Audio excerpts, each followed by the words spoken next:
This is Booked on Rock. I'm Eric Senich. Our guest, Stephen Lambe, author of Yes in the 1980s. When Yes ran into problems recording their 10th album in Paris at the end of 1979, it was almost the end. Yet in the 80s, the band rallied. Firstly as part of an unlikely collaboration with a new wave duo, then with 90125, the most successful album of their career, which spawned a #1 hit in the USA with Owner of a Lonely Heart. The band failed to capitalize on this success, however, lingering too long over its successor, Big Generator, and by the end of the decade, Yes had effectively split into two versions of the same band. With most authors concentrating on the group's 1970s career, Yes in the 1980s looks in forensic detail at this relatively underexamined era of the band's history, featuring rarely seen photos researched by author David Watkinson. The book follows the careers of all 9 significant members of the group during a turbulent decade, which saw huge highs, but also many lows. Not only does it consider the 3 albums the band itself made across the decade, but also the solo careers and other groups, including Asia, XYZ, the Buggles, John and Vangelis, and GTR, formed by those musicians as the decade wound towards a reunion of sorts in the early 1990s. Stephen Lambe is an author, festival promoter, and the director and founder of Sonic Bond Publishing. His 10 books include the best-selling Citizens of Hope and Glory, the story of progressive rock, and Yes on Track, Every Album, Every Song. To hear a playlist of the music discussed in this episode, head over to the show notes page. Stephen, great to meet you. Thanks for being on the Booked on Rock podcast. My pleasure, Eric. Great to be here. We've met through emails. This is the first time we're meeting here via Zoom. So many of the guests I've had on this podcast have been Sonic Bond authors, and you've been a huge contribution. So thank you for that. No, it's our pleasure. As I was saying before we started recording, we're kind of made for each other, really. Yeah. This is what we do. So we're publishing 5 books a month on average now, and they're all on music. And they're all on kind of classic rock, really, as well. So they kind of fit what you do perfectly. So, yeah, thanks for your support as well. I would say, between mid-'60s and mid-'90s? That's really the period? Yeah, and we're happy to go further back or further forward. It really depends on their saleability, really. I mean, we're a commercial publishing operation, so things have got to sell. We're not doing any favors for anybody, really. So if it's got sales potential, then we'll do it. And there's whole areas of music that we haven't really touched, but I'm really hoping to, particularly classic soul and funk and that kind of stuff. And I'm happy to go much further forward to bands that are around right now, as long as there's a market for people reading a book about their output. The other problem we have, and it comes up occasionally, is that when an artist is still really active, they're pumping out music all the time, and therefore you can do a book on them and it dates immediately. There are a few bands that I can think of that you haven't covered yet, but man, you have covered a lot. But that's the good thing about where we're at right now in the year 2022. There's so much music behind us that you can cover and explore, and all of these areas of music and rock music that just branch out into all these subcategories. Yeah, and also there's still a lot of mileage. I mean, you're right. We've done a lot of bands. There's still loads of bands to do. And also there's different angles as well. So we started out by doing the On Track series, which is not a new idea. I just sort of kind of made it work, I think. So the On Track series, as you know, is covering an artist song by song, formally song by song. So each song has its own separate paragraph with a title above it. But we've also got the other series, which is the Decade series, which allows for a deeper dive into a calendar decade. I'm fairly strict about it being a decade, just really for marketing and logical reasons. But also means that I don't have to do the artist song by song. They can take a different approach, and also gives us the opportunity to get more mileage out of bands that are popular and sell. Like Yes, this is our second book on Yes, and there's going to be third book on Yes, and there will be more. Talk about Sonic Bond Publishing, where you're out of, what led you to creating it. Well, Sonic Bond Publishing, as a kind of organization, I formed the company at the end of 2017, and the first books were published at the end of 2018. And the reason I did it, because I've been in book publishing for most of my work career. been a few occasions when I've moved out and done other things, but for most of my work career, I've been in book publishing, mainly in sales and marketing roles. But I'd always had this love of music, and I've also been involved in the music scene in one way or another for 20 years. So people may not know, but I run 2 progressive rock festivals in the UK as well, called Winter's End and Summer's End. And I'm kind of known for that in a small progressive rock community. And the first Sonic Bond, funnily enough, was as just a little CD sales site in the mid-2000s. But I always liked the name, so I stopped doing that after 2 or 3 years. But I sort of banked the Sonic Bond name. And now Sonic Bond in itself is, well, it has been 3 things. It's the company that runs the festivals, it's the publishing company, and there was a small label for a little while that doesn't exist now. Turns out record labels are a money pit. Who knew? So cut a long story short, I had been in publishing for a long time, mainly working in the fields of independent publishing, mainly history. And what I learned from that was how useful it was to formularize up to a point. So to do books that generally are produced in the same style, but cover different subjects, which meant that the whole production cycle is much easier. So I learned that. I'd always been interested in music. So in 2015, I did a few books in a similar series called the Song by Song series for a different publisher called Fonthill Media. I commissioned those. And then I had one of those revelations that they sold pretty well, but they didn't seem keen to commission loads more of them. So I had one of those revelations in the shower that you have. I was like, why don't I do this myself? I've got the experience to do this, so why don't I do it? So I did. It takes a long time to get these things going, though. You know, you have to commission books and then give people time to write them. That's what I was going to ask about, too. Yeah, and you have a long roster of writers. So how do you go about bringing in an author? What's the process from getting an idea for a book and finally turning it into a published book? It's fairly simple. I've been really lucky, I have to say. When we did the first few books at the end of 2018, basically I stole all the authors that I had commissioned books for with Fonthill. Steve Pilkington, who you know, obviously, who's done Led Zeppelin, you've interviewed. We just put that episode up, by the way, and he was great. Yeah. Great guest. Fantastic. Yeah. I haven't heard it, but I will listen to it as soon as I can. Steve's an old friend. I've known him for many, many, many years. We were both involved in the Classic Rock Society in the UK as well. So I've known him for 15 years at least. So he did a book for me. I pulled him with me and a few other authors that have been really supportive. Andrew Wilde is another one. He's done loads of books. So I took those with me, but once the book started, and I wrote a lot of the early ones myself. I did Seinfeld, I did a book on the Carry On series, I did the first book on Yes. But once you get a little bit of momentum going, people start coming to you. So I've been really lucky. I've not really had to commission too hard myself, press people into doing things. I'm always having dialogues with people about, you know, what do we do next? Did you enjoy doing that one? But I like to think that I'm kind of a nice guy to work with, and I make things easy for people. So hopefully the whole process is quite a pleasant experience. So I get a lot of returning authors. I'm getting people coming to me all the time saying, I bought one of your books in Barnes and Noble or on Amazon, and they say, have you done a book on this?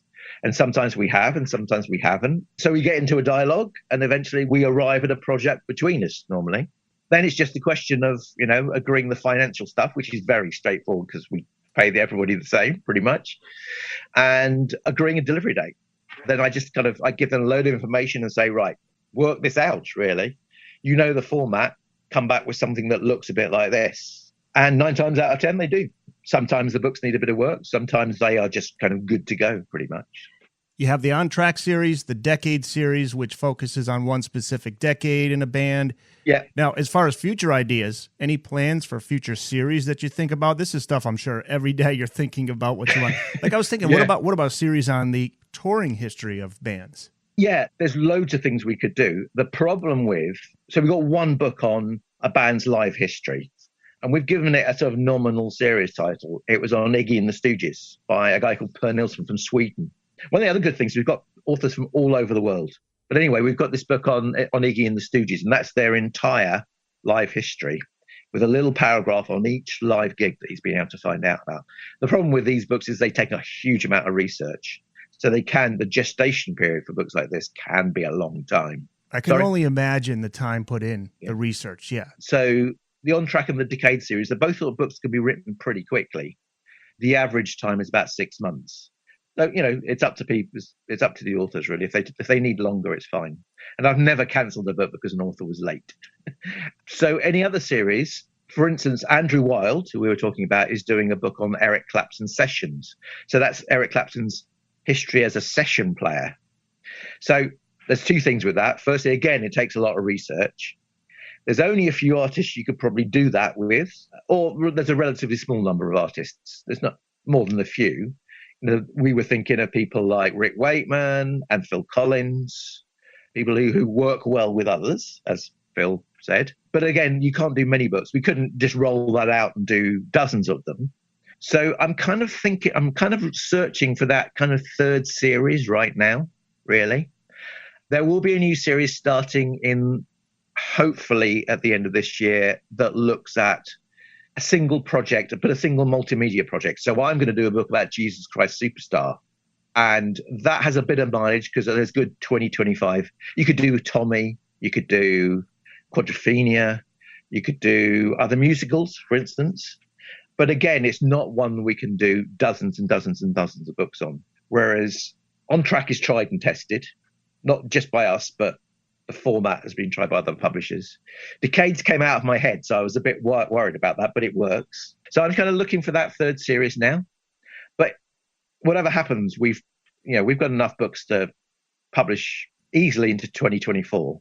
As long as I'm commissioning in a month as many books as I would like to publish in a month, I'm happy. And at the moment I am. So, I commissioned 5 books last month, and that's fine because I'll probably want to publish 5 books in a year's time or something like that. So the momentum keeps going, and I get new authors talking to me all the time.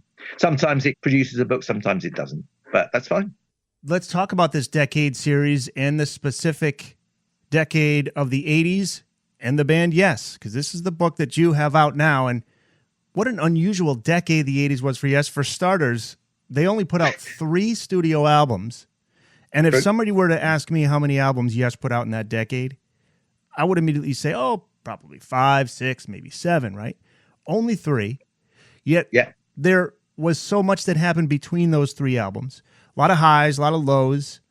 David Watkinson, who's part of this book as well, he talks about that in the foreword. As he writes, it certainly provided a surprise or two, and some of those shocks came as a shock to the system. For you, not just as a Yes fan, but also from a writer and publisher standpoint, you write in the introduction that this is an untapped area of the band's history and the members of that band's history that really should be explored. Yeah, sure. I mean, I'm the 3 albums that they did. I like all of them. I'm a big fan, particularly of Drama and 90125. Big Generator, slightly less, but there's a lot of good stuff even in that album. And you mustn't forget also that 90125 and Big Generator were the band's 2 best-selling albums, I think. And I wanted to pay a little bit of tribute really to the people that became fans of Yes in the 1980s, and there are a lot of them. So there are people who discovered 90125 and then maybe went back and listened to all the 70s stuff. Also, it's a fascinating decade for a lot of reasons. It's a crazy decade anyway, just in music generally, the 80s were. And for Yes, it was also crazy because there's so many changes during the course of that decade, not just within the band, but also with the other members of the band doing things outside the band. You get solo careers. It was the peak decade for John Anderson's solo career. Rick Wakeman had a really weird decade. Steve Howe was in Asia, then in GTR, whereas some of the other members that their careers were much more rooted in the band itself. The other reason for doing it is because so many authors, I mean, you can't see it, but I've got a line of Yes books on my bookshelf here, and so many people devote so much time to the 70s because it's seen as being their sort of creative peak. And all the albums from that era are so loved. My favorite Yes album is Close to the Edge, like a lot of people. But so the authors have devoted a huge amount of time to that period. And I wanted to kind of redress that slightly and say, well, here's the 80s. There's a lot of good stuff to say about the 80s as well. And a lot of interesting stuff. It's a wild ride, that whole decade, really. Can you give us the story of Yes, where they are at the start of that decade, where they're at that point?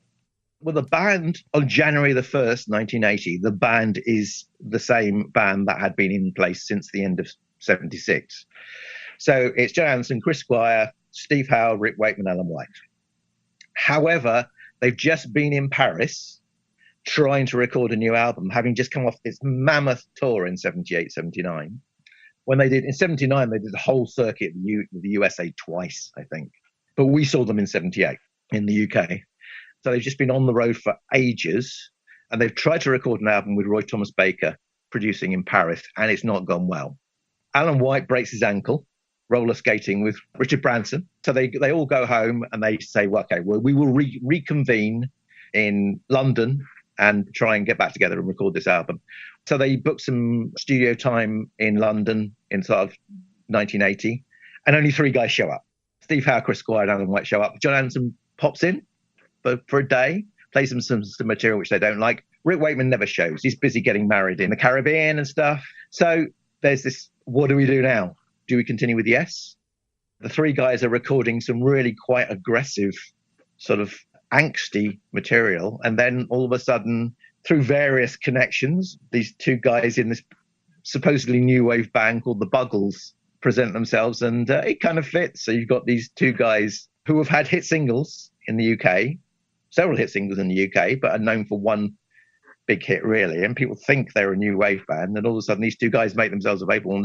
And Chris Squire, who's always willing for looking for connections with people and is the great catalyst in the band anyway, says, come and join the band, guys. So that's what that happened. And all of a sudden you've got this completely different Yes, which is why Dave Watkinson was so shocked, as we all were.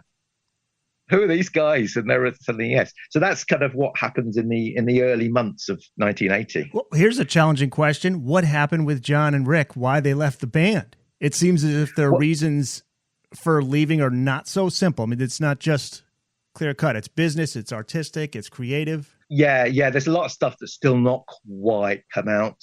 That's kind of a bit rather veiled. And I think there is no appetite to really reveal these things. I'm sure John Anderson's working on an autobiography now, which hopefully will see the light today at some time. But I bet it doesn't cover this stuff. It'll be very positive, I think. There were some business difficulties that never really healed from things that happened during the course of the 70s. But also, the music just really wasn't working. They had split into 2 camps. Anderson and Wakeman and the other 3 guys, and they just didn't gel. And those of you that heard that material from the Paris sessions, yes, they might have made it into something decent at the end, but it's not great. And John Anderson particularly was thinking about a different style of music completely, really, and the rest of the band weren't. As for Rick, he just was in the John camp. He's easily distracted anyway, I think. I think he was just, his mind was in a different place. Where is it that John wanted to go musically? Supposedly the songs that he was presenting, if you listen to the demos of the songs that he was presenting at the time, that later ended up on his solo album Song of Seven, which is now I've always really liked. It's very folky, it's very singer-songwriter, it's very light, very airy, very poppy. And the other guys were clearly, from listening to the music they were creating, they were thinking of something a bit more progressive, but a bit louder, a bit more, not metallic. I think that's the wrong word, but a bit more upbeat, up-tempo. And that music became, as Steve Howe says, became even more angsty as they rehearsed in the studio without having a full band. So where John was at that point was in a completely different place to the other 3 members of the band. There will have been some personality stuff going on as well. That relations between John and Chris Squire had always been a bit up and down. So there will have been some of that going on as well. But it seems like they were just going in different places musically at the time. So if you listen to Song of Seven, that's the direction that John was going in, really. Now we get to Chris Squire's vision for a rebooted Yes with 1980s drama. The studio lineup for this album: Jeff Downes on keyboards, Trevor Horn on lead vocals, Steve Howe on guitar, Chris Squire on bass, Alan White on drums. And it's that core of Howe, Squire, and White who were under quite a bit of pressure to find a singer and keyboardist. They had an album to complete, a summer tour is booked. They find singer Trevor Horn and keyboardist Jeff Downes. Can you talk about these 2 a little bit more and what they had been doing prior to joining the band and how they end up joining Yes? Trevor Horn and Jeff Downes, they're really interesting. I mean, obviously Jeff Downes is the keyboard player in Yes right now. they had been jobbing musicians. They are still to this day referred to as new wave musicians because it's believed that on the surface that the Buggles, their band, had come out of, stylistically, it's very much along the lines of the new wave that was happening, the post-punk new wave. And there's a lot of truth in that. The style they were going to with their first album is that they're going for a particular sort of techno pop style there it is very stylized. It's designed to do a job and may not necessarily represent what they consider to be their best music possible. No, I'm sorry, I'm doing them a terrible disservice there. But it's very much in a style. In Britain, at least, less so in the USA, but Video Killed the Radio Star had been a massive hit in 1979, number one in the UK. And it was very poppy and very sing-along with very almost nursery rhyme style melody. And so they were perceived as being this new wave / sort of bubblegum pop act.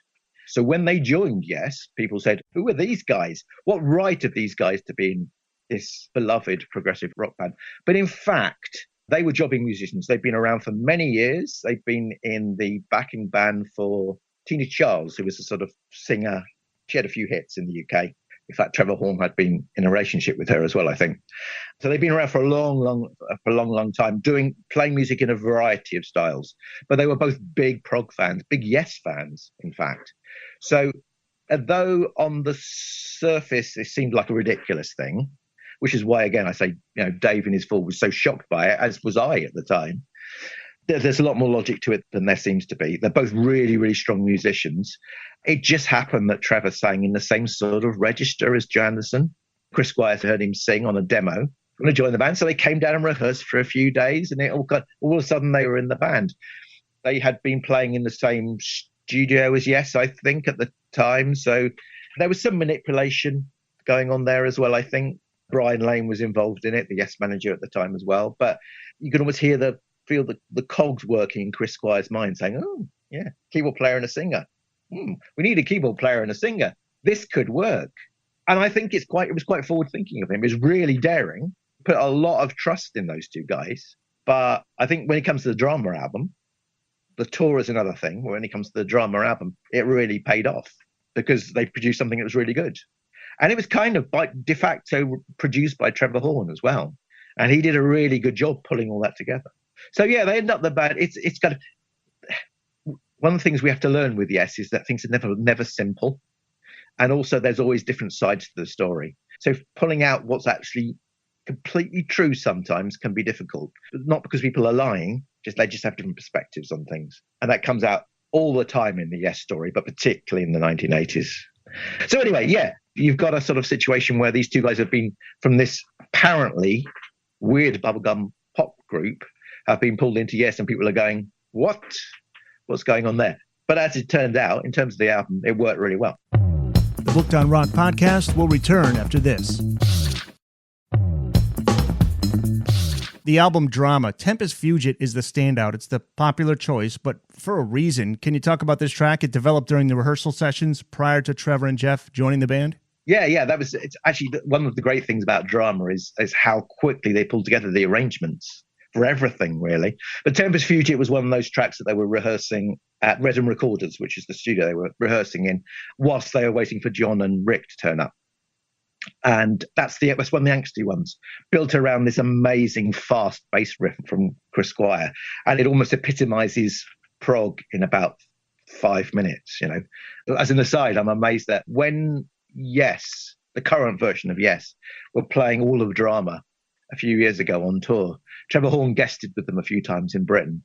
And he chose to sing that song, which I understand because everybody loves it. But also, if you're a 65-year-old man and you're trying to get through this incredibly fast song with these incredibly quick vocal lines, it's probably not the best choice.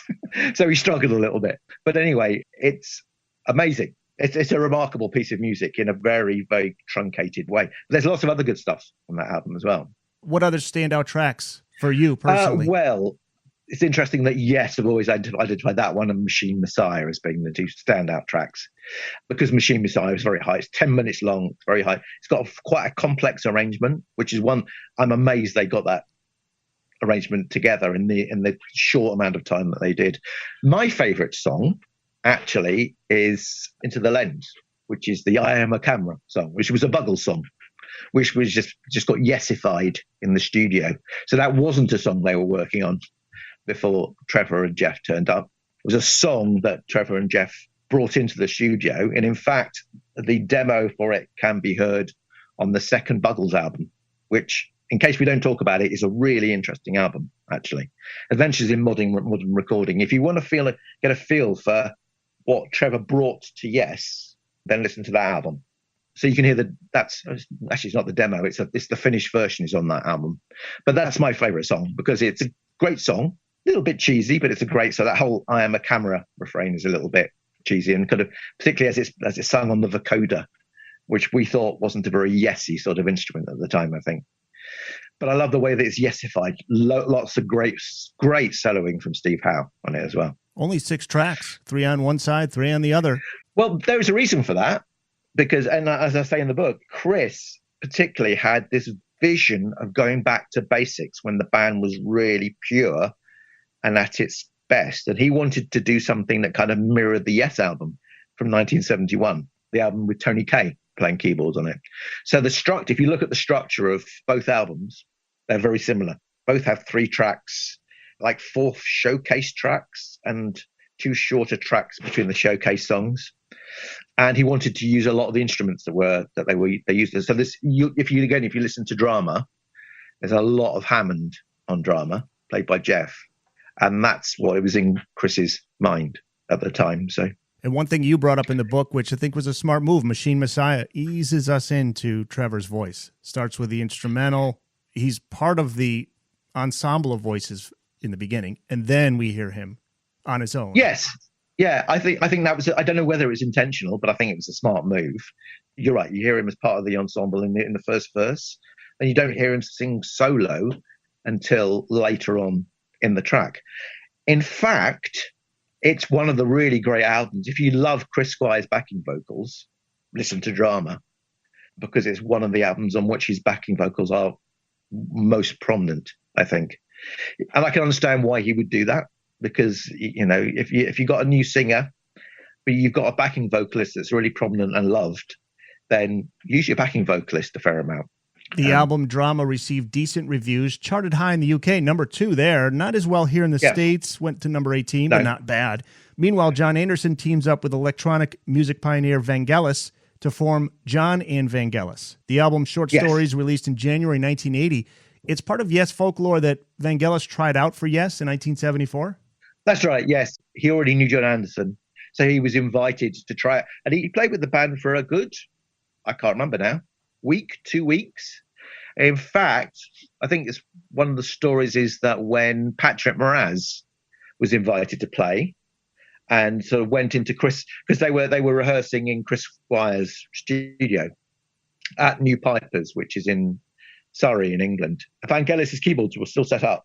So when Patrick Moraz went in and started playing with the band, he was using Vangelis' keyboards and not his own to begin with. Anyway, I'm sure it was all corrected within a few minutes. But Vangelis I could see why it wouldn't have worked. He's a virtuoso musician, but he's best known for this very distinctive textual style of electronica, really. And that's kind of what he uses on the John and Vangelis albums. So that album is, again, it's an interesting album. It was recorded very quickly, partly improvised as well. So, which has been a bit of an odd thing with electronic music, where you think it's very, always very layered, but it was partly improvised. And there was a big hit single, again, from it in the UK. So it did very well in Britain. It did very well in Europe as well, I think. But again, not so well in the USA. I don't think John and Vangelis were ever, I could be wrong. As far as I can remember, John and Vangelis were never a sort of a major double act in the USA. But in Britain and Europe, they were quite big news. Yes fans know them, obviously. And there's a lot of considered cult artists in the USA because of the Yes connection, as much as anything. And because Vangelis made it big all of a sudden later. Vangelis did the Chariots of Fire soundtrack, which won Oscars and stuff. Oh, but it was a British film. And that soundtrack the main theme, the Chariots and Fire, is ubiquitous. I mean, it's a really popular piece of music. Wow, that's him in the UK. Yeah, that's Vangelis. So that's a couple of years later. That's a couple of years after John Vangelis. Vangelis had already had a quite a kind of cult career throughout the 70s, doing these kind of sometimes odd but sometimes very melodic sort of electronica albums, and none of them had charted very high in the UK. But Vangelis is one of those artists where you'll know more than you think, because there's a lot of his tunes crop up on film soundtracks and as incidental music on TV and that kind of stuff. But you probably don't know it's him. Yeah, he's this Greek larger-than-life figure. So he does short stories with John, and it's a big hit in the UK. And I Hear You Now is a top 10 hit single in the UK as well, when that meant something as well. So John then launches into a solo career, Song of Seven, which again was less successful. He toured Britain at the same time that Yes were touring with Drama. They were crisscrossing, playing some of the same venues. But a lot more people went to see Yes. It's always the way. A lot more people went to see Yes than went to see John. But I saw both tours at the time. And as for Rick Wakeman, the decade gets off to a slow start, right? He had an album's worth of material, but only 2 tracks see the light of day. Yeah, poor old Rick. Yeah, he's, very much rehabilitated now. So I shouldn't really say poor Rick. He's having the time of his life now in his 70s. But throughout the 70s, he really struggles to find a place for himself. He's done all these big concept albums in the 1970s. In the 1980s, people don't want that anymore. He starts 1980, gets married, he forms his own label in Switzerland, which is where he's living. He records an album for his last album for A&M. He just done, in the 1979, he'd done an album called Rhapsodies. It's a double album, not very well loved, really, full of shorter tracks. So he records an album for A&M, and they put out this single called "I'm So Straight I'm a Weirdo," and it bombs. It completely bombs, and that's the last thing that he records for A&M. I think everybody tends to pour scorn on this. If you've never heard it, check it out on YouTube. It's not great, but you can kind of see what he was trying to do. It's kind of a parody of new wave, and it's interesting to listen to once or twice. And what about this supergroup that he had tried to put together? Didn't happen. John Wetton, future Asia singer, I believe, right? Yeah, but it was nearly Asia, really. Right. John Wetton, drummer Carl Palmer, guitarist Trevor Rabin. Yeah, this is one of those things where it's kind of difficult to piece together the timeline. I really tried to do it, but it's almost impossible to work out precisely who knew each other when. But the short part of it is that there was an A&R executive called John Kolodner, who had been working with John Wetton for ages and thought John Wetton was a real talent, was trying to work with him and to try and develop his career. So they tried to pull together this super group with some of those guys, and they were offered a contract by Geffen, and Rick supposedly refused to sign it. He says that he refused to sign it because they hadn't played a note of music and no one heard a note of music. They just happened to sign them based on their reputations. Not sure I'd buy that completely. I think there must have been other reasons as well. Maybe just wasn't into it, which is fine, actually. Can't blame anybody for that. But anyway, the official reason is that. So that would have become Asia, I think. So then it's later on in 81 that Asia begins to be pieced together. So forget that lineup. That lineup falls by the wayside. They go off and do other things. John Wetton teams up with Steve Howe. They start playing together. They decide they like each other. They look for a drummer.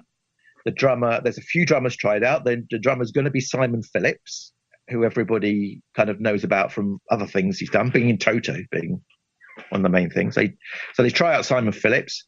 Simon Phillips isn't into it. They like him, but he's not into it. They're looking for a drummer.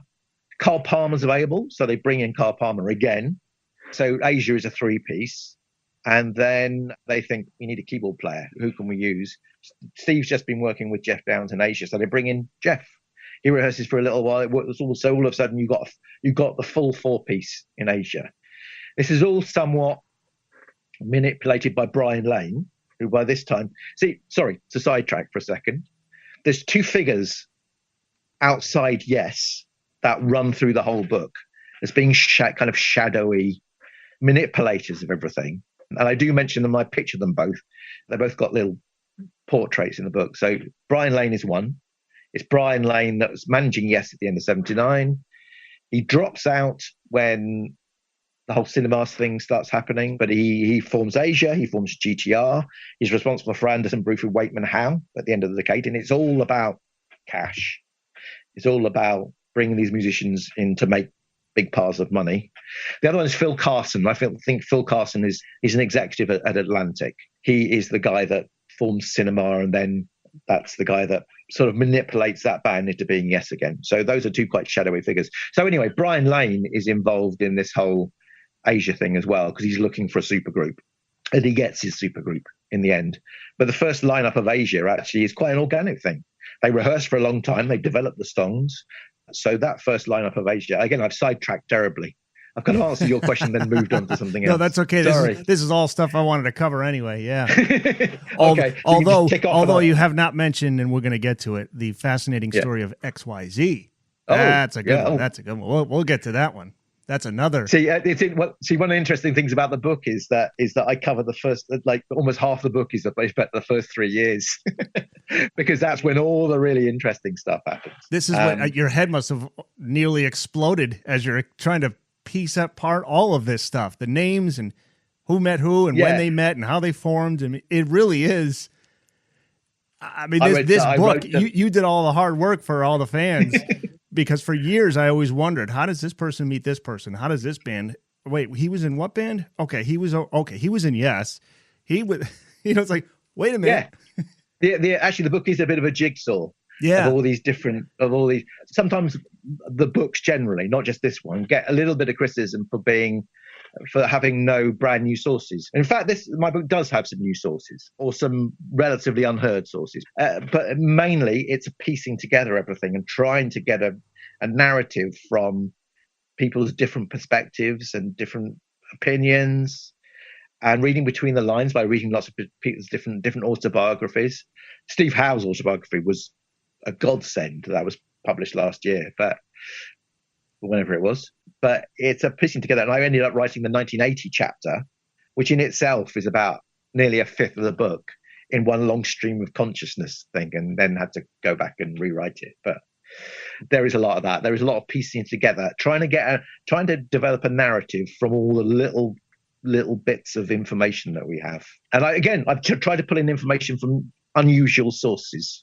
So going on to the XYZ thing even, one of my sources for that, I went to Jimmy Page biographies for that as much as anything. We'll get to XYZ, but first, early January 1981, the 5 members of Yes, they meet up at Steve Howe's home in Hampstead. They're discussing the future of the band, but there is no future, at least not in the near future. Yeah. The band's manager, Brian Lane, you mentioned him, later said that the band blamed the disappointing response to the band's new lineup on him. They said it was his fault. Well, that's his perspective. Yeah, you know what? I don't buy that. I think it's, again, you see, as is true in life, nothing is never really cut and dried like that, particularly when talking about British guys. So we never say directly what we think. We just have a round and round polite conversation, and then everybody leaves with a different view of what happened. So everybody comes out with a different perspective on what happened, and that was Brian Lane's perspective is completely different to Steve Howe's or Chris Squire's.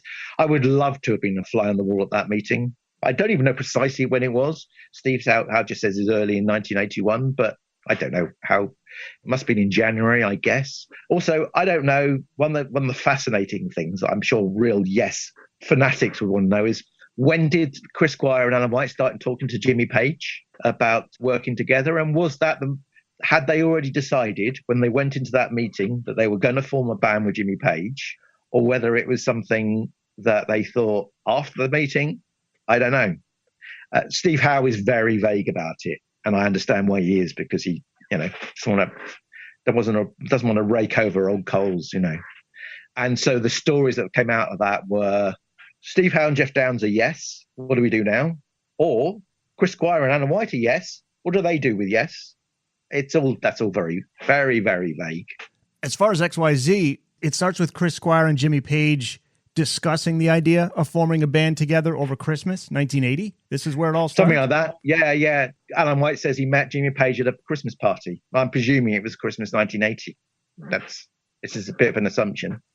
So if it was discussed that late and they were in a rehearsal studio in February, which we kind of know they were, that's not a lot of time to get all that kind of stuff together. And by the way, that's what happened. Yeah. Robert Plant was also to be involved, and rumors that John Paul Jones. I mean that. Oh yeah, and we have to remember that this is all shortly after the death of John Bonham. These guys are just recovering from this. I mean, their worlds are turned upside down. But this makes me think now. The band name XYZ, is it ex members of Yes and Zeppelin? Yeah, okay. That's exactly what it's meant to be. Yeah. And yes, Plant was going to be involved. And again, there's even some differing opinions about why he wasn't involved. It was either because it was too soon or because he wasn't into the music. It's probably both, probably a mixture of both. In all these things, people always want a very specific answer to why something happened or didn't happen. And normally it's just a bit vaguer than that. He just didn't think it was right. It's probably both things. So Jimmy Page clearly wasn't quite ready. And as the rehearsals went on over a couple of months, he kind of got his shit together a bit. Sorry. He got his act together a bit. That's okay. And then kind of went down the other side again. So he was really behaving. First, he had to get his head together. Then he had to start playing some music. And he played the music pretty well, by all accounts, and was not too involved in some of his slightly more nefarious activities. I'll be vague about. One of the things I am vague about in the book, and this was thanks to David Watkinson, who gave me some important notes about this, is I quite a lot of drug stuff in the book, and I've toned it all down because there's no point sort of going into that stuff. It's all stuff that's in the public domain, nothing controversial, but he thought it was probably best kind of toned down a little bit. So I've been a bit vaguer about drugs references, particularly referring to Chris Squire. What about these demos? XYZ, Forbidden Demos, it's titled. They're on the internet if you want to hear them. They're interesting, but they're underdeveloped. So you can only, one of the things I'm quite careful to say in the book is that don't read too much into them. In the same way that you shouldn't read too much into the Paris sessions in '79, because we know that when had that been tarted up into an album, it would have sounded a lot different. And the same, I think, applies to the 1981 demos. But Yes fans love to pick over every little detail about things, and I think sometimes that can be a bit counterproductive. But I do go through the demos as we've got them in a little bit of detail in the book. The most interesting, I mean, a lot of them have gone on to be other things. One of them turned up on by The Firm, Jimmy Page's band. One of them became Mind Drive by Yes in the mid-90s.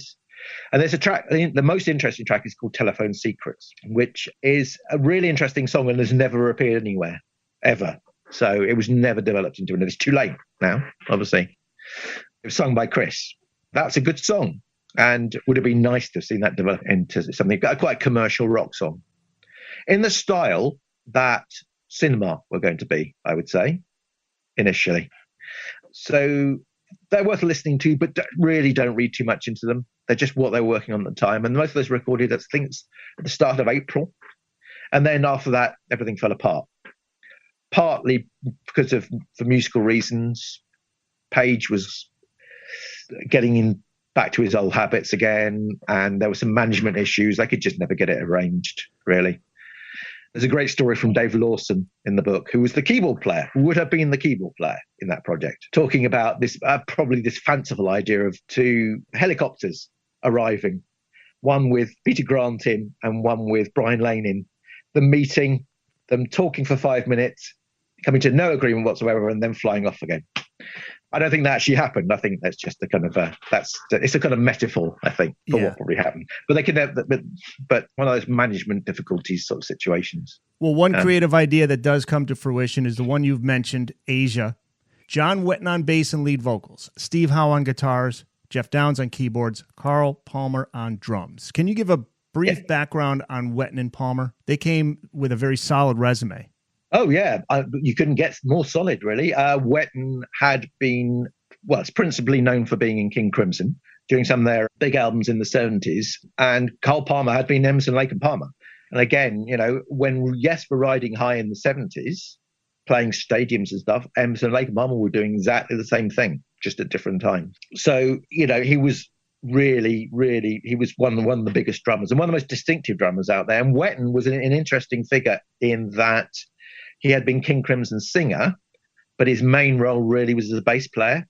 But also John's interest was moving towards sort of shorter, pop rock songs, I think.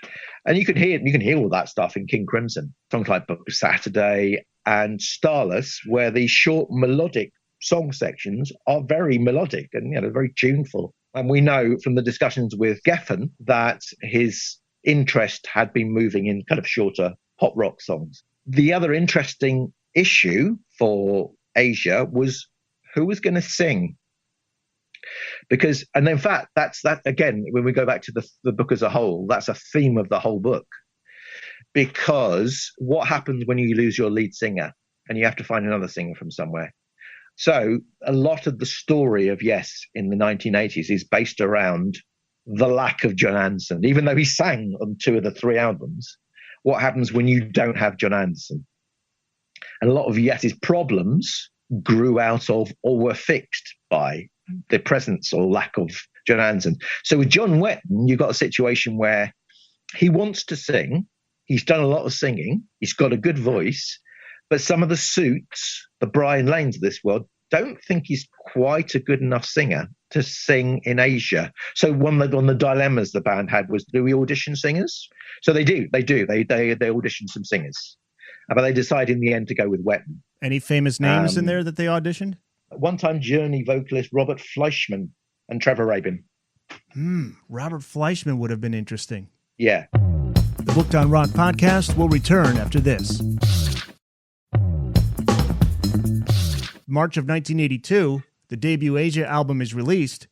3 big singles, Heat of the Moment, Only Time Will Tell, and Soul Survivor. The critics slammed it, but they gained a lot more fans than critics. The album was a huge success. 9 weeks at number 1? Wow. Yeah. You write one of the reasons in the U.S., yeah. You write that one of the reasons that the first lineup of Asia was such a success was because of the unconventional nature of the playing and arrangements. But also, they came along at just the right time, spring of 82. They tapped perfectly into the zeitgeist. Can you expand on that? I think people were looking for that sort of band. So it's an interesting one in the USA specifically. And this is where my knowledge of US rock maybe lets me down a little bit. But I think in the US, you've got a lot of bands like this happening.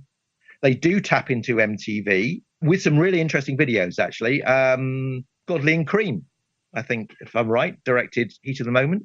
Hope I'm right about that. But I think what they've got is they've got that melodic sensibility, but also there's a little bit more depth in there. I think one of the things that people forget about that lineup of Asia is how the arrangements were developed over quite a long period of time. And so the band were able to mix those kind of progressive elements with the slightly shorter poppier elements and really make them work. So the arrangements work as 2 things, as good pop rock songs, but also there's enough progressive elements in there to keep some of the prog fans happy. So they managed to hang on to a lot of the fans. I bought it at the time, and so they hang on to a lot of the prog fan base, but they also gained this whole new MTV pop rock fan base as well. Lyrically, John Wetton was good too in terms of being a pop songwriter. He's got some good lyrics. Heat of the Moment, that opening line, "I never meant to be so bad to you. One thing I said that I would never do." Yeah. And then there's the line about, "And now you find yourself in 82. The disco hotspots hold no charm for you." And the important thing is that his lyric writing and the melody writing as well is pretty conventional. So if you see it on MTV, you hear the song, you hear the melody, you listen to the lyrics, maybe, and on a sort of surface level, and you think, yeah, that's familiar. I can relate to that. I like this. So all of a sudden, they start pulling in these millions of fans, literally millions of fans, particularly in the USA. The album's a success all over the world, but it's in the USA that it really makes its mark. The problem the band have is then holding on to those fans. And that's kind of where they fall down in the end with the second album. Yeah, that second album had 1 hit single on there. Yes, Don't Cry. I'm quite diplomatic in the book about some things. But I'm quite blunt about that second album in the book as well. I think it's a disaster. There's some good songwriting, but they weren't allowed to develop any decent arrangements. So it feels to me like a record company saying, okay, what is it that made this album successful? Let's identify that and do more of it. So they correctly identified that it's the Wetton Downs writing partnership that's probably the more commercial, but that of course annoys Steve Howe. But they also say, okay, so it's the tunes that's doing this for us. It's Wetton's voice in the tunes. So, okay, let's have lots of short pop songs. So they then ignore they don't allow the band to do these slightly more progressive arrangements that have been on the first album. The band, they're recording in Canada in the middle of winter, and so the band fly in and out to record their parts rather than developing the songs in a rehearsal studio. And then it sounds terrible. The mix is terrible. The mastering's terrible, in my opinion, anyway. Sorry if you love. I know a lot of people love that album, but I don't. I remember listening to it and thinking I thought I had a faulty copy of it because they sounded so bad on my stereo when the first album sounded so good. So it has one hit single, but the band start to hemorrhage those fans that are joined during the MTV with the MTV thing. So they had a lot of fans that I think were kind of fly-by-night fans who just move on to the next thing. The band admit that as well. I don't think there's any controversy in that. So they start to kind of hemorrhage fans. And then the band falls apart on tour. Wetton, again, I don't talk about this in any detail because there's no need to really, but Wetton starts to behave badly. They start to argue about the arrangements and it all blows up. I think the band developed organically and they did what they wanted to do at the time. Maybe, some compromise.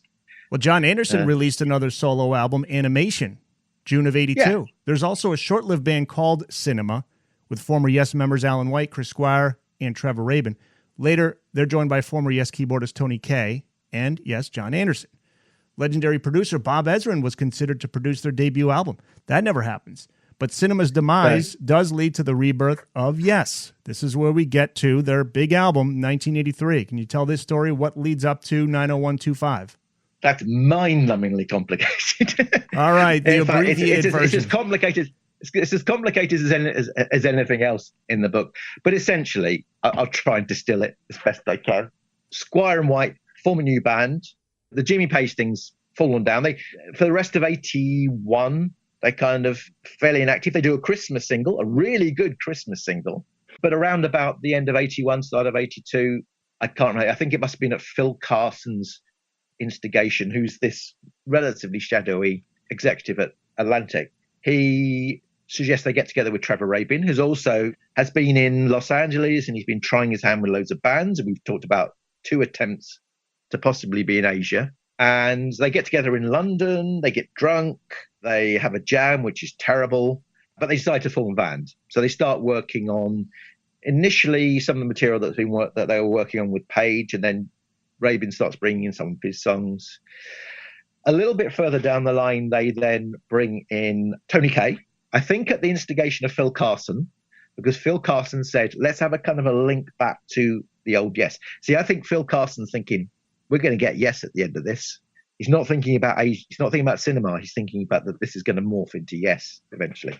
So during the middle part of 1982, they rehearse at the John Henry rehearsal studio in London. And that's where one of the really great things about the book is that Dave Watkinson was one of the few people who actually got to witness them rehearsing as cinema in the John Henry rehearsal studio, and he took photographs of it, wow. and they're in the book. And they're pretty much, some of those have been seen before, but most of them haven't. So we've got pictures of cinema actually rehearsing during 1982. So they're working on material, and it sounds like it's going to be, they're going to be a kind of pop rocky sort of thing. They're looking towards Asia. They've already had hits, and they're thinking, okay, let's see if we can do what Asia have just done. So they rehearse. They're initially talking about Bob Ezrin coming in to produce, but that doesn't work out. Eventually, they offer the producer's chair to Trevor Horn. Again, strangely enough. He's even in discussions to sing with the band, but decides not to. Probably quite wisely. But again, you've got the same problems surfacing. Okay, we've got these two quite good singers. We've got Trevor Rabin, he's a good singer. We've got Chris Squire, he's a good singer, really good backing vocalist, but he's not a bad lead vocalist. Is it good enough, really? So the Suits, Phil Carson, the Suits at Atlantic, who are going to release this album through the subsidiary Atco, they're going, well, we're not sure this kind of works. So again, there's a little bit of manipulation goes on behind the scenes. John Anderson's in London because he's working with Vangelis. So Phil Carson manipulates this situation into saying to Chris, should we play these songs to John, see if he likes them? He was planning that. He was waiting for the moment, and this was the moment. I think so. Again, I couldn't possibly comment really because nobody's ever said. Phil Carson has never said, I was just waiting for a year before we can get Yes back together again, because it's a far more commercial prospect than this new band Cinema, who are going to be good, but are they going to be as good as a version of Yes? I don't think so. In the end, it's not that easy so they need to get hold of John. They need to play him the songs, and there's no, apparently, bit of gossip, there's no love lost between the two wives, between Chris Squire's wife Nikki and John Anderson's wife Jennifer. So John Anderson's not allowed into the house, so they have to play the songs in the car. I love that story. There are sources for that anyway. Yeah. But anyway, there's a wife thing going on there, as well as the sort of the fact that both Chris and John have got a love-hate relationship. So anyway, Chris plays John the songs. John likes them. They say, come in and record for the last few weeks. We're recording an album now. It's going really well. See if you can sing on a few songs and stuff, see what happens. So what happens is John comes in for the last few weeks. He adds some really vital fairy dust. I've maintained it in both my books, but yes, I think his contribution is vital to that album because it was going to be good. But if you, for instance, there are two versions of It Can Happen. You got the Chris Squire version with Chris singing, and you got the John Anderson version with John Anderson singing. And John has gone and he's changed the verse to something that's much stronger, much more distinctive than the slightly plodding version. Apart from that, the song's the same, but with extra John on it. And the fairy dust that he added to that album, I think Trevor Horn who said the album was almost completely recorded. So John couldn't rewrite the whole album, even though he tried. But what he does do to the album is really important. Firstly, there's the distinctiveness of his vocals, but the little bits of writing he does, the little tweaks he gives to some of the songs, make them from, in my opinion anyway, from being good into exceptional.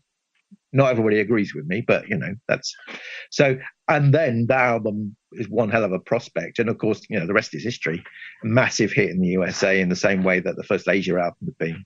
The numbers speak for themselves. That's the title of that chapter, 1983. It's all about the numbers. The album title, 90125, named for its Atco catalog number. Other numbers, how about the number 1? Owner of a Lonely Heart, a number 1 single in the U.S. The single Leave It, number 24 on the Billboard Hot 100, number 3 on the top album rock tracks chart. The third single, It Can Happen, number 51 on the Billboard Hot 100, number 5 on the Billboard Mainstream Rock chart. The album itself goes to number 5 in the U.S., number 16 in the U.K., 3 million copies sold in the U.S. And here's the Yes lineup on this album. We have John Anderson on lead vocals, Chris Squire on bass, Trevor Rabin guitars, Alan White on drums, Tony Kaye on keyboards, and Trevor Horn is the producer now, and he's got to get some credit too because the production on this album is top notch. I think I'm going to go to my personal favorite, Leave It. I mean, the harmonies, the way they're arranged is just brilliant. Yeah, I mean, they one of the good things is they have at their fingertips a lot more technology than they would have had even in 79, 80. So you got Fairlights and emulators. And by that point, of course, Trevor Horn had various hit albums under his belt. So he'd done, particularly in the UK, so he'd done ABC and he'd done Malcolm McLaren. He was getting a real name for himself as a producer, to the extent that people, when he said he wanted to go off and do Yes, people said, what? Why? Why on earth would you murder your career by doing this dinosaur rock band when you'd be doing all these trendy British bands and making a real name for yourself? But he did. Fair play to him. There's a lot of love for Yes, despite his slightly traumatic tour on the drama tour. He still loved the guys and loved the band. So he sort of said, yeah, I'll do that. So yeah, he does a really good job. The interesting thing is The next thing that happens is that Tony Kaye's not around for a lot of the recording of that album. He doesn't really get on with Trevor Horn that well, and he goes home. He goes back to Los Angeles. So a lot of the keyboard parts are played by Trevor Rabin, whose talent cannot be underestimated. Yeah, and you write about Trevor Horn. He left no stone unturned and almost forced Owner of a Lonely Heart to be a hit. Can you talk about some of the things he does here, including the Stuart Copeland drum sound and incorporating the horns? Yes, they were the James Brown horns as well. One of the interesting stories that Trevor Horn tells us, the gestation of Owner of a Lonely Heart, when I say it forced it to be a hit, is that it was so manipulated. Take a basic Trevor Rabin song with a really good chorus, rewrite the verses into something which you think is a bit more commercial and a bit less rock and roll, then do lots of kind of sonic manipulation. So Alan White isn't playing. His snare is tuned to a top A, I think, and then sampled. But Alan White is playing the horn stabs on the Fairlight, interestingly enough, because it is him that sort of created that little bit of the arrangement. So the whole thing is, and then John Anderson comes in and changed some of the lyrics. The little stories I love about that is that there's a John Anderson lyric where he refers to it, the eagle in the sky. I think it's in the second verse. And then you hear a little gunshot. And that's Trevor Horn being annoyed at John Anderson for changing a lyric that he already really liked. So he's shooting down the eagle that's in the sky. Fantastic. Those are those stories that the fans love. And that's from the Trevor Horn has said that. So it's not a coincidence. He was genuinely doing that. But what are we hearing in the beginning of this track, too? It's like a percussive sound, but there's some cool production on that. I think it's just Fairlight. A lot of it's Fairlight. There's real bass, obviously. The band rehearsed the song for quite a long time. And Trevor Horn also talks, I don't think I put this in the book. I might have done. I might have been in the other book. About Trevor Horn talking about how he had to force the rockisms out of the band because they all wanted to play it like Hold On. They wanted to play it in a kind of rock and roll style. And he said he had to force them to play to the beat, just play the part to the beat, because we're going for this really precise modern sound with it. So, which is why there's no drums. There's no real drums. It's all programmed. How did that song sound live? Were they able to recreate that sound in concert? Pretty well. Yeah. Actually, yeah. Well, of course, one of the interesting things, again, it's in the book, one of the interesting things is that to reproduce a lot of the keyboard parts, particularly those stabbed horn sounds, they had a keyboard player off stage, Casey Young, who played underneath the stage and initially only played a few parts throughout the set. Then gradually, as the tour wore on, this enormously long tour wore on, he played more and more parts because John Anderson kept giving him parts on little bits of paper and saying, "Can you play this tonight?" And he'd say, "No, I've got to rehearse. I'll play it tomorrow." So he was putting in a lot of, if you see the live footage, you'll hear there's a lot of vocal enhancements as well. So there's John and Trevor and Chris singing live, but there's also a lot of background vocal enhancements to make it sound more like the album. I was pleasantly surprised, by the way, when you talked about that tour. You mentioned Hartford, Connecticut. It's a half hour from where I live, and it's the city. It's the city I work in for my 9 to 5. Yeah, access all areas. The behind-the-scenes film on the tour by Steven Soderbergh that you say is a must-watch, shot mainly in Hartford, Connecticut. I got to watch that. It's on YouTube. It's just a kind of 40-minute documentary about the band and just fooling around, really. But it's good. It's good fun watching. You get a feel for what it was like. You also say that Yes Tour is one of the finest concert experiences, surpassing the band's 1978 tour. I remember it to this day. I mean, there's certain, you always remember, the first concert I ever went to was Yes on their 1978 tour. But we saw them in 1984, and I remember just thinking it was astonishing. It's as much to do with the atmosphere and the show as the actors as the music. But they did, I mean, they yesified Owner of a Lonely Heart, as they've always done since. So Owner of a Lonely Heart there's a song called Make It Easy, which they recorded but didn't appear on the final album. And they use the intro of Make It Easy, then they go into Owner of a Lonely Heart, and then tends to have an extended outro that sometimes in other arrangements later on they've used for extra solos and stuff. But in terms of reproducing the sound of the record, yeah, they can do it. They've got the samples now. So they had the samples then, but they can just, so they still use the horn sound, but it's just all sampled. So it's easy to do now. I think that's the highest charting album, too, 90125. That went to number 5 in the U.S. and then top 10 Canada, all over Europe. I think that was the highest charting of all of their albums. We can check, but yeah, apart from in Britain. Right. Again, the fact they've always been bitter about it, the fact that they couldn't. I think the rest of the world, I think Britain as a market for certain types of music was very snobbish then. It was all about fashion.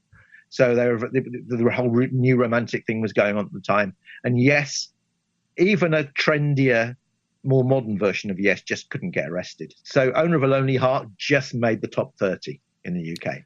Close to the Edge, number 3 in the US, number 4 in the UK. That's that's from 1972. They Tales had from Topographic Ocean. Yeah. Yeah, Tales of the Topographic. Yeah, number 1 in the UK. Yeah. Going for the One was number 1 in the UK as well. Going for the 1977, number 1 in the UK, 8 in the US. So that is interesting. As successful as Owner of a Lonely Heart was, number 1 single, there still were albums before 90125 that did extremely well in the charts. And again, the single may be number 1 in the USA, but it was the lower reaches of the 30s. Lower reaches, got back to number 27. Owner of a Lonely Heart was in the UK 28. 28. There you go. I think, and it did better when it was remixed.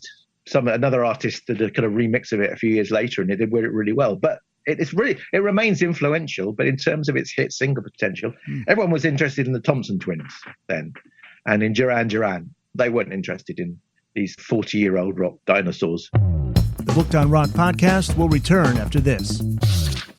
Time to check out the new and upcoming Books on Rock releases. Released this week, Dead Straight Guide to Queen by Phil Chapman, released on paperback through Red Planet. Few bands embody the pure excess of the 70s like Queen. Theatrical, brilliant, even mercurial. There's never been another band like them, or a frontman like Freddie Mercury. This book tells the full story of the band and its members from pre-Queen to post-Freddie. Some upcoming releases, due out January 15th, The Smiths and Morrissey, On Track, Every Album, Every Song, by Tommy Gunnarsson, due out on paperback through Sonic Bond Publishing.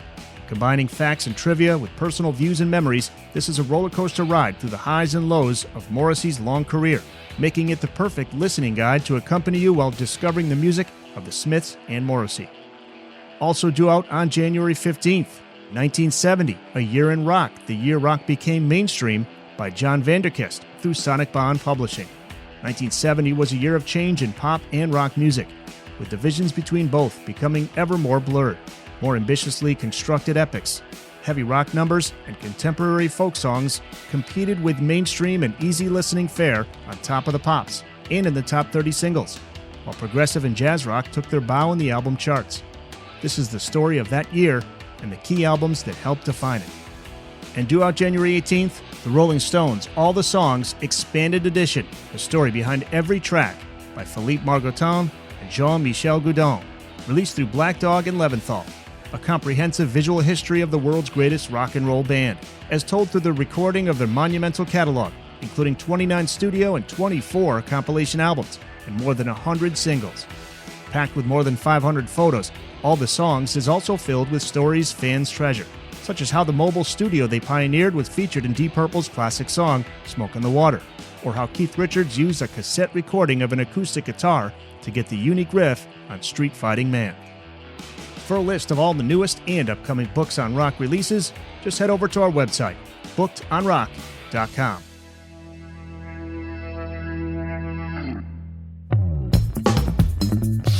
Talking with Stephen Lambe, author of Yes in the 80s, which is out now. The band took a break after that tour and convenes in the second half of 1985 to work on a follow-up, but the band soon splits into warring factions with Trevor Horn in the middle. Eventually, he jumps ship. What happened there? Don't really know, to be honest. It's one of those situations where the stories are quite varied. The perspectives are varied. I think it was Chris Squire, again, that suggested that, or may even have been John Anson, suggested that what the band needed then was somebody with a rod of iron who could say, right, do this, do that now. Whereas Trevor Horn was more kind of an ideas producer. He likes to get involved in the creation of the music and less involved in sort of forcing the band into working to a schedule. and kind of doing what they're told. They needed more of an authoritarian producer rather than an ideas producer, which is what Trevor Horn was. And he just wasn't coping. The band were in Italy initially, got nothing done, went back to London to Horn's studio, and also got very little done. Or at least that's what people say, because at the end of all that process, there must have been enough material to cobble together an album from it. Because what finally happens is that Trevor Rabin takes all the material back to Los Angeles, which has Chris Squire saying, well, we should have recorded in Los Angeles in the first place, with kind of Chris Squire and John Anderson on hand, sharing a house, funnily enough, on hand, just in case they weren't kind of needed to help out, which I don't doubt that they were at some point. So Trevor Rabin finally finishes the album in kind of early 1980, in 86, 87, just takes what's been recorded and kind of makes an album out of it, really, for which he must get great credit, really. That the album's as good as it is astonishing, really. Going back to 1985, that year, another supergroup forms out of the world of Yes. That's GTR. Who is GTR? Ooh. Yes. GTR, guitar. Get it? That's another. See, if Asia was a band that kind of formed organically, in a way, albeit manipulated by Brian Lane, GTR, I think, takes that one step further and probably too far. So this is Brian Lane again saying, what happens if we take two really famous rock guitarists and we build a band around these two guitarists to see what will happen with this? Will it make me lots of money? And the answer was, well, initially, yes. So you get Steve Howe and Steve Hackett, two guitarists with a very different style of playing, in their own ways very distinctive. And then they form a band with three other members who are kind of essentially hired hands. And they make this album, produced by Jeff Downes, of all people. Again, it does very well in the USA. There's a hit single from it, When the Heart Rules the Mind.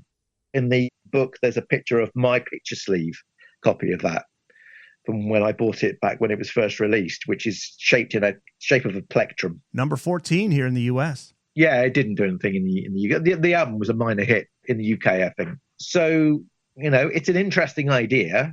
And I think some of the music was created in quite an interesting way, with the two guitarists working together and working out their parts together and then bringing in the rest of the band, who do a good job, I think. But, yeah, eventually it falls apart pretty quickly. Steve Hackett decides it's not really what he wants to do. So he leaves. They're left as a four-piece. It becomes a five-piece briefly with Robert Berry joining the band, but then he leaves to go off and do something else. So the band falls apart fairly quickly with just one album. I think it was just too contrived to work long-term, is what I think's fairly clear. Now we get to 1987's Big Generator from Yes, released in September of 1987. The lineup, John Anderson on lead vocals, Chris Squire on bass, Trevor Rabin on guitar, Alan White on drums, Tony Kaye on keyboards. They bring in a four-man horn section, too. This includes the top 40 singles Love Will Find a Way and Rhythm of Love. The album reaches number 15 in the U.S., 17 in the U.K. A lot of gray hairs develop from 1985 until the time that this album is finally done. You give kudos to Trevor Rabin for pulling this album together. Yeah, I think he did a great job in the end. I mean, I don't know how. It's hard to know, really, because there's a lot less information about the creation of Big Generator compared to 90125. So I've had to pull stuff together from way fewer sources, really. So it's hard to know precisely what happened, apart from there's a couple of really good interviews with Trevor Rabin and John Anderson from very recent interviews to draw on. But Trevor Rabin essentially takes what the band had recorded over the course of 18 months or something and kind of just manipulates an album out of it, really. If you think that the rhythm parts, Chris Squire and Alan White recorded most of their parts for those songs in 1985 in Italy, then the fact that the album wasn't completed until 1987 in Los Angeles, there must have been a lot of recording going on, and so there must have been a lot of stuff to pull together, but none of it had any cohesion. So there must have been a lot of parts in various different places and different arrangements and things. So I think he has to pull together, particularly the two longer tracks and side two. He has to kind of create those by moving bits around all over the place. So it's one hell of a job I did. What I don't know is, whether he was involved in creating the damage that had already happened during the course of the previous 18 months worth of sessions, whether he could have done things better himself during that period. But what he does with creating the album from what they had is an astonishing piece of work. And as I say, for it to be as good as it is a minor miracle, really. Soon after the tour for Big Generator, John Anderson is yet again out of the band. Now, his role in the band's decision-making greatly reduced, and then the straw that broke the camel's back was the band's refusal to rehearse a Yes song that dated back to the band's early days. This, you could say, sent John over the edge, close to the edge. Yeah. That was it, right? The song, he wanted them to play that song live. They did not. Yeah, I can see both sides, really. I think I am right in saying that I think he was already annoyed. He'd been kind of pushed out of the band. There's a lot of shifting of status as the band goes through the years, and it was very clear. John comes in just in a few weeks before the end of the recording of 90125, and then during the tour, he kind of reasserts himself on the band to the extent that he's giving Casey Young, the second keyboard player, as I said earlier, parts to play. Not without, he wouldn't have discussed it with the rest of the band. He just thought they'd play that as he thought of a different part to play in a particular song. And then when they start recording Big Generator, Trevor Rabin and Chris Squire say, okay, well, John, this is your role in the band. You sing, you write lyrics. So we're going to go off to Italy to record this album. Come along in a month, see how we're getting on, which he did. He turned up and didn't like what he saw. So he's already kind of partially forced out of the band, which means that when the band are fiddling around trying to record the album in Italy and London and Los Angeles, John's doing his own thing a lot of the time. There's a lot in the book about the other things he was doing during that period. So he then fulfills his commitment to finish the album, and then they go off on tour. They only tour USA, and I think there's a few dates in Japan as well. Tour doesn't come to Britain or Europe. And then he says, all right, I'm going.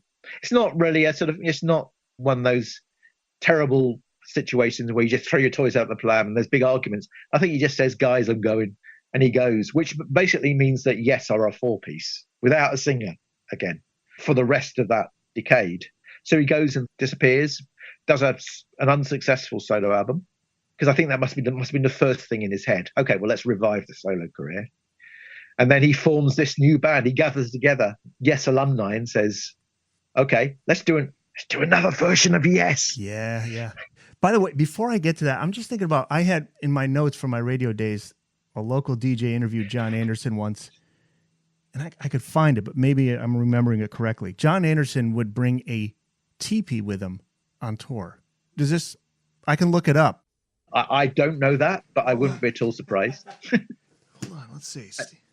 Go ahead. He's been really into Native American culture. Yeah, that's what I was going for many years. So, and in fact, he's done solo albums about Toltec is a album about. Yeah, here we go. This is from a 2007 interview. They discussed music, singing, astronomy, channeling, and Native Americans, all important topics for John. He told me he travels with a teepee and sits inside to meditate prior to the performance. Sounds entirely plausible, though I'd never heard that before. There we go. We got something. We revealed something new here in this podcast.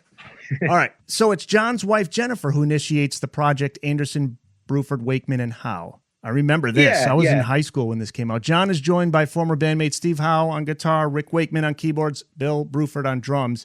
How did this band and the studio album all happen? Well, yeah, it's interesting because Bill Bruford didn't even know it was a band. John has this idea with his wife, Jennifer, to create something a bit more long form in the style of the Yes of yesteryear. He's tired now of the whole pop rock version of Yes. She kind of says to him, you were happiest when you were doing long form creative pieces. So he says, okay, I'm going to go and do that. How do I do it? Well, I'll develop the pieces, which is what he does. He goes off to Paris with he's always been a bit of a nomad, John, and he always lived in lots of different places. Though he lives in California now. He goes off to Paris with some musicians and he develops these kind of long form tracks. Before he does that, he has meetings with Rick Wakeman, Steve Howe, and Bill Bruford and says, I'm putting together this project. Do you want to be involved in it? Got any ideas? So Steve Howe gives him some songs. Rick Wakeman gives him some ideas and things like that. So he goes off and develops these songs. And then he says, okay, we're now going to go off and record all this stuff. Essentially, what he's done is doing what a lot of modern bands do now, is you create a demo and then you record the finished version across the demo. So you will gradually replace the demo parts with finished versions.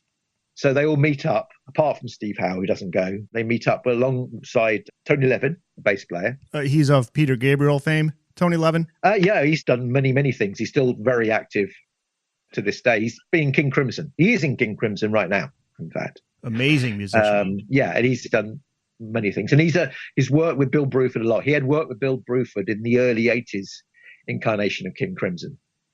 And from Boston, Massachusetts, not far from where I am here. That's where he's from. Tony Levin, yeah. Yes. He's a great guy as well. I don't know him, but he's one of these guys very easy to work with and always very well prepared, very good player, and also very good stick player as well, that sort of strange stick-like instrument. So they all, apart from Steve Howe, they all go off to Montserrat to record the album. But now this has been manipulated not just by John and Jennifer Anderson, but also by Brian Lane, who has also seen an opportunity to put together a kind of another version of Yes. So they all turn up at the airport, apart from Steve Howe, as I've said. Bill Bruford thought he was working on a John Anderson solo project. So when he arrives at the airport and sees Rick Wakeman there, he's surprised. Surprise! Oh, I thought this was going to be a John Anderson project. So Bill Bruford, talking about in his autobiography, he is fascinating because he's such an intelligent, articulate guy that he can give an interesting spin on this stuff. He said, I could have bailed at any time, and I was suspicious of all this. But, you just kind of go with the flow at some point, and you just sort of say, well, let's see how this develops. And I'm sure the money was excellent as well. So they record this album in Montserrat. Then Steve Howe later puts on his guitar parts in, which he records in London. And all of a sudden you've got this album that sounds, well, not unlike Yes. In my opinion, there's stuff that would never have made onto Yes album, because I think it's not created quite in the collaborative way that the classic Yes albums were created. So if you look at Close to the Edge and Relay and stuff like that, they were all recorded from extreme collaborations, really, through the band working together on the arrangements. And this album's not recorded like this. This is created pretty much by John Anderson with parts overlaid by the other musicians, and then some other bits as well. Like the song The Meeting was created sort of fairly spontaneously by Rick and John. So that wasn't one of the planned songs. But most of the album has been planned by John and sketched out by John Anderson and other musicians, and then the band put the parts over the top. And that's how the album was created. Brother of Mine, I remember hearing on the local rock station, but I'm trying to remember because that track is 10 minutes plus. I don't know if it was shortened for single airplay, but I do remember hearing that on the local station. It was, yeah. And I bought it. I bought it on vinyl, I think. We're just getting towards the end of the vinyl era when CDs starting to kind of take over. But I bought it on vinyl. I think it's an interesting album, but I don't think it's a Yes album. That's my personal opinion. It's not. I don't think it's. There's a lot of material on there that I don't think, as I say, would have made it onto a Yes album, due to the way that people like Alan White and Chris Squire would want to collaborate on those things. I think sometimes it feels like an enhanced John Anderson solo album, in my opinion. So then what happens is it gets released. It does really well, comparatively, way better than anybody's really expecting. So they tour it. I didn't go. I didn't see those shows. I don't know why now. I can't remember why. But I didn't go, which I regret. But the shows are really good, playing a mixture of the album and the songs that those guys created in Yes. So it's kind of stuff from Fragile and Close to the Edge and Yes album, I guess. I do remember the ads that ran on the radio were really playing up the fact that this was a super talented band who were definitely going to play the Yes classics. They were promoting that. So the tour's called An Evening of Yes Music Plus, which they are allowed to do legally. Yeah, that was the legal There's a dispute over the use of the name. The compromise is that they're allowed to. It's called Anderson, Bruford, Wakeman, Howe playing An Evening of Yes Music Plus. That's exactly what it is. So that's a big success as well. They're playing big venues and getting rapturous receptions in the same way that the band on the Big Generator tour didn't, which is one of the crucial things. So then the question, though, why didn't that continue? Because that was it. No more albums after that. And that band broke up? The band didn't break up. The band, so the band now do a successful tour. They then go into the studios to do the second album. But by this time, there is some maneuvering going on by the Suits, the guys behind the scenes, who can see that there's this band that has the official Yes name stuck in Los Angeles. They're called by fans Yes West. And then you have the Yes, the kind of London, Britain-based Yes, which is, I say Yes in inverted commas, which is Anderson, Bruford, Wakeman, Howe, and Tony Levin. So they're working on another album. The second album doesn't go so well. John Anderson and Steve Howe aren't getting on. The record company bring in a producer, Jonathan Elias, to help, and he finds it very difficult to get the guys to work. So he ends up replacing a lot of their parts with other musicians. In the meantime, the other version of Yes have got some material that they've been working on. This is outside it's mentioned right at the end of the book. So this happens in 1990, not 1989. So 1989, we finished with the Anderson, Bruford, Wakeman, Howe tour. But the next part of the story is that then there's a plan to fuse together these two different versions of the band, which is how John Anderson comes up suddenly being back in Yes again properly. So you got this massive tour. They cobbled together this album with both bits of material. So there's so John Anderson sings on some of the other version of Yes's songs, and Chris Squire does some backing vocals on some of the Anderson, Bruford, Wakeman, Howe stuff. But everybody hates it a lot of people hate it because the material isn't sufficiently developed. Rick Wakeman and Steve Howe's parts have all been replaced by other musicians. But nonetheless, they tour this album. They don't play much of the album on the tour. They do this massive union tour with 8 men on stage. The only musician that's not duplicated is Chris Squire, bass player. Apart from that, there's 2 drummers, 2 guitarists who don't really get on, Howe and Rabin. There's 2 keyboard players who do get on, Rick Wakeman and Tony Kaye, and John Anderson singing. So you've got this 8-piece band. The tour is fantastic, despite some bit of, the whole Howe Rabin thing, who plays what, that kind of stuff. It doesn't really work out. And it continues too in the 90s and 2000s. The lineup changes and the drama and the drama continues for the rest of the band's career. Yeah, which continues to this day. So John Anderson joins. Rick Wakeman is in and out a few times. John Anderson's in and out a few times. There's a second version of Yes touring at the same time as in around about 2017, 18. There are 2 versions of Yes touring at the same time. I wrote a not particularly long book, but I've written a book about the 80s. There will be a book on the 90s, not written by me, written by a guy called Simon Barrow. But the Yes in the 90s is just as interesting. So what is the current lineup of Yes right now? The current version of Yes is John Davison on vocals, Billy Sherwood bass, Steve Howe guitar, Alan White on drums, and Jeff Downs on keyboards, with another drummer who kind of plays, because Alan White hasn't been well recently. So Alan White is the official drummer, and he's the guy that plays the drums on the band's last album that came out just a few months ago, called The Quest. But for live work, they have a second drummer who plays. Again, I'll make this as short as I can. So Yes did a massive world tour in 2004. With the 1970s lineup, with Squire, Howe, Anderson, Wakeman, White. And then they went on hiatus for a few years. They were due to reform in the late 2000s. John Anderson got ill, very, very ill. And also Rick Wakeman decided he couldn't do long tours. He's done some long tours since, but at the time he didn't fancy long tours. So they recruit his son, Oliver, to play keyboards instead, who I know quite well. And he's a really good keyboard player and plays in the style, very similar style to his father. So John, essentially, the band decided not to wait. There's other things in there as well. Bad feeling going on over many, decades as well. And so they bring in a tribute band singer called Benoit David, a French-Canadian guy. He burns out he records an album with the band, but burns out around about 2012, 2013. So they get in a different tribute band singer called John Davison, who's actually also been in a band called Glass Hammer. And he's good. He's good in that he sings in the same register with a lot of comfort as John Anderson, so can do the John Anderson songs really well, but also can sound like himself as well. So he gets a lot of love from the Yes community, I think. Obviously, the Yes community is now split between the one with the people who either think that the band should have folded when Chris Squire died, or 2, no John Anderson, no me. And the other people who are happy for the band to continue with whatever lineup it can muster, really, with Steve Howe leading it. Because Steve Howe, even in his early 70s, he's very sprightly, can still play really well. And Alan White is more a talisman, I think, than a proper full band member. But he does play all the drums on the new album, so fair play to him, really. And personally, I'm happy for the band to continue. And I really like the new album. I'm happy for the band to continue in whatever way it feels it wants to. The second version of the band, that was the John Anderson, it was Yes featuring Anderson, Rabin, Wakeman. So it was John Anderson, Trevor Rabin, and Rick Wakeman. That version toured a little bit for a few years, and I saw them. They were really good, and finished again. So now they're back to being solo artists.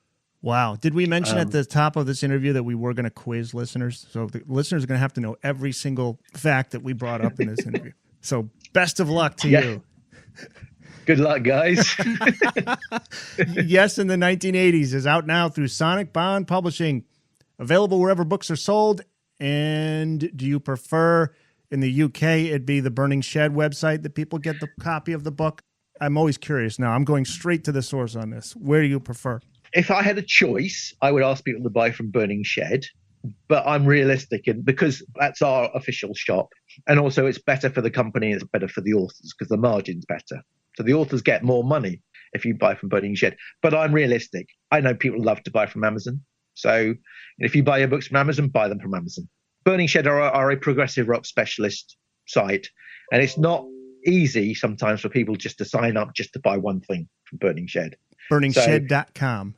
Burning Shed, I would always prefer. But also, the other benefit from anybody buying it is that the book's always available from Burning Shed before it's available anywhere else. Okay. Because I supply them from here. So sometimes, particularly in the current world that we live in, where the supply chains all over the world are really struggling because of COVID and in our country because of Brexit as well. So it can take books a long time to get through this. The other interesting thing, which I don't mind talking about with this book, but with my yes book, is that we had two stabs at it. There was a significant printing error in the first printing. Really? Yeah, some people who bought it in the UK will have had that copy because I didn't. Unfortunately, I was out of the country for a week and it came in before I had a chance to see it. If you get a copy, first of all, keep it because though there aren't many copies left, most of them have been pulped. Basically, you'll know it's one of those because the first color section, you should get a version that's got two color sections in different places in the book. If your first color section is in black and white, then you've got a bad one. But there were two stabs at it, which meant that it was a little bit delayed. Publication was a bit delayed in the UK, and it delayed publication in the USA by a few weeks as well. So it's a collector's item. Get that first one. If you do find one of those, I've got about 200 here, which I need to get rid of. But if you find one of those, it's a collector's item. Don't send it back because it might be worth something one day. And you can go to your website, Sonic Bond Publishing's website, to find all of the latest releases. And that website address is Sonic Bond Publishing. SonicBondPublishing.com. Right. Stephen, Thanks so much. I really appreciate you taking the time. This was my pleasure. Quite an endeavor to get into this decade of the 80s with Yes. Great to have you on. Thank you very much. Thanks again to Stephen Lambe for taking us through his book, Yes in the 1980s. If you have a local independent bookstore, pick up a copy there. A link to find your nearest bookstore is on our website, bookedonrock.com. Make sure you subscribe to Booked on Rock at Spreaker or wherever you listen to your favorite podcasts. We're on Amazon Music, Apple Podcasts, iHeartRadio, Spotify, TuneIn, YouTube, and more. We're also on Facebook, facebook.com/bookedonrockpodcast, and on Twitter @bookedonrock. The email address, thebookedonrockpodcast@gmail.com. I'm Eric Senich. Thanks as always for listening. Join me again next time for another episode of Booked on Rock.